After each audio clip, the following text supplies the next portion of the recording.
السلام علیکم ورحمۃ اللہ وبرکاتہ۔ بھائی نے سوال کیا ہے کہ سیدنا عثمان رضی اللہ تعالی عنہ کے قاتلین کون تھے؟ آیا وہ صحابہ تھے یا صحابہ کے کچھ صحابہ کے بیٹے تھے، یا وہ کافر تھے، کلمہ گو تھے، کیا تھے؟ اچھا، اس کے لیے میں آپ کو رسول اللہ صلی اللہ علیہ وسلم کا ایک فرمان عالی شان سناتا ہوں۔ رسول اللہ صلی اللہ علیہ وسلم نے سیدنا عثمان ابن عفان رضی اللہ تعالی عنہ کی شہادت کی بابت پہلے ہی خبر دی تھی۔ سیدنا عثمان رضی اللہ تعالی عنہ شہید ہوئے نا 35 ہجری 22 ذوالحجہ کو، تو رسول اللہ صلی اللہ علیہ وسلم اس سے 24 سال پہلے اپنی آخری رسول اللہ صلی اللہ علیہ وسلم آخری ایام میں سیدنا عثمان ابن عفان رضی اللہ تعالی عنہ کی شہادت کی خبر بھی دے چکے ہیں، اور آپ علیہ الصلاۃ والسلام نے یہ بھی بتا دیا کہ سیدنا عثمان ابن عفان کو شہید کرنے والے اصل میں کون ہوں گے۔ یہ حدیث سنیں جی۔ پہلے میں سیدنا عثمان کی شہادت مظلومانہ ہوئی ہے اور رسول اللہ صلی اللہ علیہ وسلم نے اس کی گواہی دی ہے، اور سیدنا عثمان رضی اللہ تعالیٰ عنہ کو رسول اللہ صلی اللہ علیہ وسلم نے ان کی شہادت سے آپ یہ سمجھ لیں کہ 24 سال پہلے رسول اللہ صلی اللہ علیہ وسلم نے ان کو ہدایت پر قرار دیا ہے۔ سیدنا عبداللہ ابن عمر رضی اللہ تعالیٰ عنہما سے روایت ہے، ذکر رسول اللہ صلی اللہ علیہ وسلم فتنة فمر رجل، رسول اللہ صلی اللہ علیہ وسلم نے فتنے کا آزمائش کا ذکر کیا۔ فمر رجل، ایک آدمی گزرا، فقال، تو آپ علیہ الصلاۃ والسلام نے اس آدمی کو دیکھ کر کہا، یقتل فیہا ھذا المقنع یومئذ مظلوما، یہ جو کپڑے میں منہ چھپائے جا رہا ہے اس دن یہ مظلوم قتل ہوگا۔ رسول اللہ صلی اللہ علیہ وسلم نے فرمایا یہ جو کپڑے میں منہ لپیٹے ہوئے جا رہا ہے اس دن یہ مظلوم قتل ہوگا۔ سیدنا عبداللہ ابن عمر فرماتے ہیں، فنظرت فاذا ہوا عثمان ابن عفان، میں نے دیکھا تو وہ عثمان ابن عفان رضی اللہ تعالی عنہ تھے۔ یہ روایت جامع ترمذی میں 3708 نمبر 3708 نمبر ہے، اور مسند احمد کے اندر 5953 نمبر ہے، اور اس کی سند حسن ہے۔ حافظ ابن حجر رحمہ اللہ نے بھی اس کی سند کو حسن قرار دیا ہے۔ اس کے علاوہ ابو الاشعث الصنعانی کچھ صحابہ سے بیان کرتے ہیں کہ شام میں نبی صلی اللہ علیہ وسلم کے صحابہ میں سے کسی صحابی نے یہ روایت بیان کی کہ وہ کہتے ہیں کہ میں نے رسول اللہ صلی اللہ علیہ وسلم سے سنا، ذکر الفتنہ فقر بها، رسول اللہ صلی اللہ علیہ وسلم نے فتنوں کا ذکر کیا، اور رسول اللہ صلی اللہ علیہ وسلم فمر رجل مقنع فی ثوب، ایک آدمی گزرا جو کپڑے میں اپنے منہ لپیٹے ہوئے تھا، فقال ھذا یومئذ علی الہدی، آپ نے فرمایا یہ شخص، فتنوں کا ذکر کیا اور کہا یہ شخص، ھذا یہ شخص، یومئذ اس دن جب فتنہ پڑے گا، علی الہدی ہدایت پر ہوگا۔ فقمت الیہ فاذا ہوا عثمان ابن عفان، وہ صحابی کہتے ہیں کہ میں اس شخص کی طرف اٹھا جو کپڑا منہ پہ لپیٹے جا رہا تھا، وہ عثمان ابن عفان رضی اللہ تعالی عنہ تھے۔ قال فاقبلت علیہ بوجہہ، میں نے اس شخص یعنی عثمان ابن عفان کا چہرہ نبی پاک کی طرف موڑا، فقلت ھذا، میں نے نبی پاک سے پوچھا، ھذا، اللہ کے نبی یہ؟ نبی پاک نے فرمایا نام، ہاں یہی ہے جو اس دن ہدایت پر ہوگا۔ یہ روایت جامع ترمذی میں 3704 نمبر ہے، اور مسند احمد کے اندر 18068 نمبر ہے۔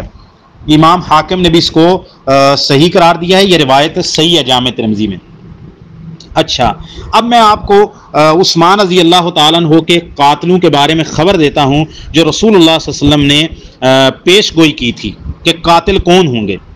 یہ روایت سید عائشہ رضی اللہ تعالیٰ عنہ سے مروی ہے۔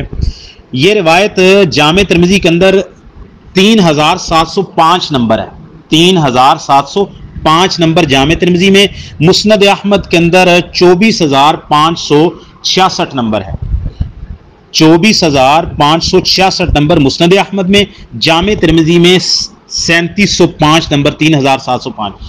بالکل اس کی سند صحیح ہے. دارالسلام کے جو مسند احمد کے محققین ہیں انہوں نے بھی اس کی سند کو صحیح کہا ہے. اس کے علاوہ شیخ ضیاء الرحمن العازمی الجامع الکامل میں انہوں نے بھی صحیح کہا ہے, اور شیخ زبیر علی زئی صاحب اور اس طرح شیخ امن پوری صاحب, ابو یحییٰ نور پوری صاحب بھی اس کو صحیح کہتے ہیں. یعنی یہ روایت بالکل صحیح ہے. اب ہم قاتلین عثمان کا پتہ ڈھونڈتے ہیں نبی پاک کی پیش گوئی سے. سیدہ عائشہ رضی اللہ تعالیٰ عنہ فرماتی ہیں ارسل رسول اللہ صلی اللہ علیہ وسلم الی عثمان بن عفان فاقبل علیہ رسول اللہ صلی اللہ علیہ وسلم فلما رأینا رسول اللہ صلی اللہ علیہ وسلم اقبلت احدانا علی الاخرى فكان من آخر کلام کلمہ ان ضرب منکبہ. رسول اللہ صلی اللہ علیہ وسلم نے اپنی آخری بیماری میں عثمان ابن عفان کی طرف پیغام بھیجا. عثمان رسول اللہ صلی اللہ علیہ وسلم کے پاس آئے. رسول اللہ صلی اللہ علیہ وسلم عثمان رضی اللہ تعالیٰ عنہ کی طرف متوجہ ہوئے. جب ہم نے رسول اللہ صلی اللہ علیہ وسلم کو اس قدر عثمان رضی اللہ تعالیٰ عنہ کے قریب ہو کے متوجہ ہوتے ہوئے دیکھا تو ہم میں سے جو رسول اللہ صلی اللہ علیہ وسلم کی ازواج مطہرات تھیں ایک دوسرے کی طرف متوجہ ہو گئی. رسول اللہ صلی اللہ علیہ وسلم کی آخری بات جو آپ علیہ الصلوۃ والسلام نے عثمان ابن عفان سے کہی ان ضرب منکبہ, کہ عثمان رضی اللہ تعالیٰ عنہ کے کندھے پر ہاتھ مارا, یعنی کندھے کو تھپتھپایا, تھپکی دی. وقال, الفاظ سنیے ذرا, یا عثمان, اے عثمان, ان اللہ عز وجل عصا ان یلبسک قمیصا فإن ارادک المنافقون علی خلعہ فلا تخلعہ حتی تلقانی. یا عثمان, ان اللہ عصا ان یلبسک قمیصا فإن ارادک المنافقون علی خلعہ فلا تخلعہ حتی تلقانی ثلاثا. رسول اللہ صلی اللہ علیہ وسلم نے سیدنا عثمان رضی اللہ تعالیٰ کے ساتھ اپنی جو ہے وہ آخری جو رسول اللہ صلی اللہ علیہ وسلم کے جو ہے وہ بیماری تھی جس کے بعد رسول اللہ صلی اللہ علیہ وسلم دنیا سے رخصت ہو گئے, آخری بات جو سیدنا عثمان رضی اللہ عنہ سے کی, ان کے کندھے پہ ہاتھ رکھا اور کہا اے عثمان, بے شک اللہ تعالیٰ تجھے ایک قمیص پہنائے گا. خلافت کی طرف اشارہ ہے. یہ خلافت عثمان بھی ثابت ہو رہی ہے اس سے, رسول اللہ کی زبان سے اور پیش گوئی سے. فَإِنْ أَرَادَكَ الْمُنَافِقُونَ, یہ ہیں جی قاتلین عثمان. فَإِنْ أَرَادَكَ الْمُنَافِقُونَ, اگر ارادہ کریں منافق لوگ, فَإِنْ أَرَادَكَ الْمُنَافِقُونَ, اگر ارادہ کریں منافق لوگ عَلَى خَلْعِهِ, اس قمیص کو اتارنے کا, تو جو بلوائی آئے تھے ان کا مطالبہ کیا تھا؟ ان کا مطالبہ دم عثمان کا نہیں تھا کہ وہ عثمان رضی اللہ عنہ کو قتل کرنا چاہتے تھے. ان کا مطالبہ تھا کہ آپ خلافت سے دستبردار ہو جائیں. ان کا پہلا اور آخری مطالبہ یہی تھا کہ آپ خلافت چھوڑ دیں. رسول اللہ صلی اللہ علیہ وسلم نے فرمایا اللہ تجھے ایک قمیص پہنائے گا, یعنی خلافت دے گا, اگر منافق ارادہ کریں کہ تو اس خلافت سے دستبردار ہو جائے, یعنی اس قمیص کو, خلعت کو اتار دے. فلا تخلعہ حتی تلقانی, عثمان خلافت کی اس خلعت کو تب تک نہ اتارنا یہاں تک کہ تو میرے پاس چلا آئے, یعنی تجھے شہادت قبول کرنی پڑے تو تو کر لینا, موت سے ہم کنار ہو کے میرے پاس آ جانا, خلافت نہ چھوڑنا. یہی بات نبی پاک نے پھر فرمائی, یہی بات نبی پاک نے تیسری دفعہ بھی فرمائی کہ عثمان اللہ تعالیٰ تجھے ایک قمیص پہنائیں گے, اور اگر منافق ارادہ کرے نا اس کو اتارنے کا تو تو نے نہیں اتارنا یہاں تک کہ تو مجھ سے آ ملے. ام المومنین رضی اللہ تعالیٰ فرماتی ہیں کہ جو ہے یہ بات جب عثمان رضی اللہ تعالیٰ شہید ہوئے تو یہ بات مجھے بھول گئی تھی. یہ روایت سنن ابن ماجہ کے اندر 113 نمبر, صحیح ابن حبان کے اندر 6918 نمبر ہے. اس میں الفاظ یہ ہیں کہ سیدہ ام المومنین سیدہ عائشہ فرماتی ہیں رسول اللہ صلی اللہ علیہ وسلم نے فرمایا اپنی بیماری میں, وددت ان عندی بعد اصحابی, کاش میرے ساتھیوں میں سے کوئی میرے پاس ہوتا. ہم نے کہا الا ندعو لک ابا بکر, کیا ابو بکر کو نہ بلائیں؟ فسکت, آپ خاموش ہو گئے. قلنا الا ندعو لک عمر, کیا ہم عمر کو آپ کے پاس نہ بلائیں؟ فسکت, آپ خاموش ہو گئے.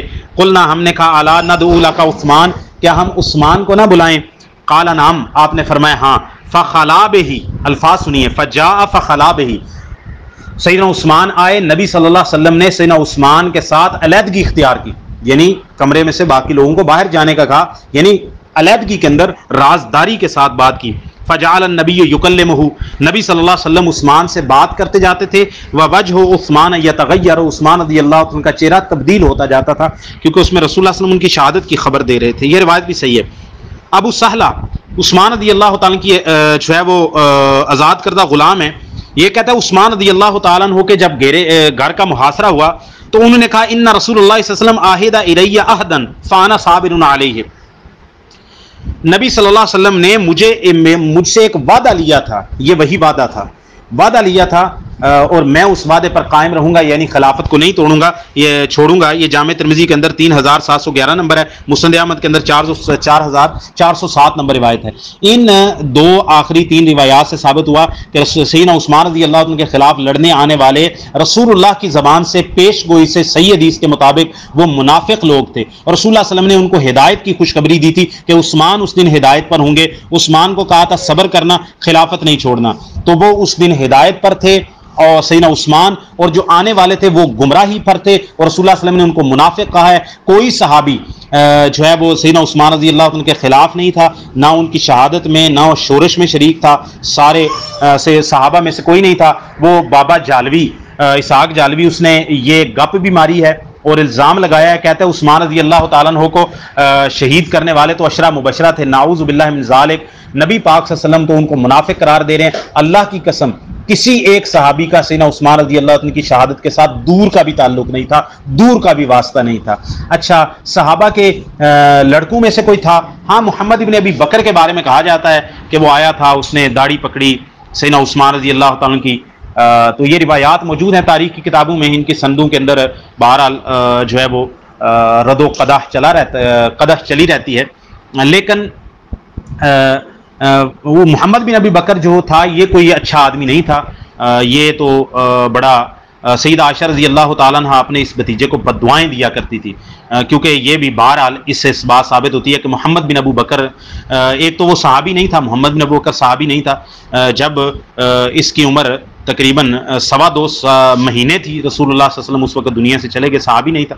ابو بکر رضی اللہ تعالیٰ کی دوسری بیوی بھی اسماء بنت امیس کا بیٹا تھا، تو یہ شورش پسند شخص تھا، تو یہ عثمان رضی اللہ تعالیٰ کے قاتلوں میں ان کے ساتھ آیا تھا، اور اسی وجہ سے سیدہ عائشہ رضی اللہ تعالیٰ عنہ اس کو بد دعا دیا کرتی تھی، بد دعا دیا کرتی تھی، اور موت کی بد دعا دیا کرتی تھی، اور اس طرح بد دعا دیا کرتی تھی، کہتی تھی اللہ تعالیٰ محمد بن ابو بکر سے بدلہ لے لے کہ جو اس نے کیا ہے، گویا کہ یہ اسی طرف اشارہ تھا کہ سیدنا عثمان رضی اللہ عنہ کے قاتلوں کے ساتھ یہ شریک تھے، اگرچہ بالفعل قتل نہ کیا ہو، لیکن بلوائیوں کا ساتھ دینا بھی ایک بہت بڑا جرم ہے، اور پھر سیدنا عثمان رضی اللہ عنہ کی داڑھی آ کر پکڑنا۔ تو اور صحابہ میں سے کسی صحابی کے بیٹے کے بارے میں، صحابہ میں تو کوئی بھی نہیں تھا نا، صحابہ کے بیٹے میں سے یہ محمد بن ابی بکر کا ایک نام ملتا ہے، اور کوئی نام بھی ہو تو ہمیں اس سے اعتراض نہیں ہے، ہمیں تو صحابہ سے مطلب ہے نا، صحابہ کے بیٹے نیک بھی ہو سکتے ہیں اور فاسق فاجر بھی ہو سکتے ہیں۔ السلام علیکم ورحمۃ اللہ۔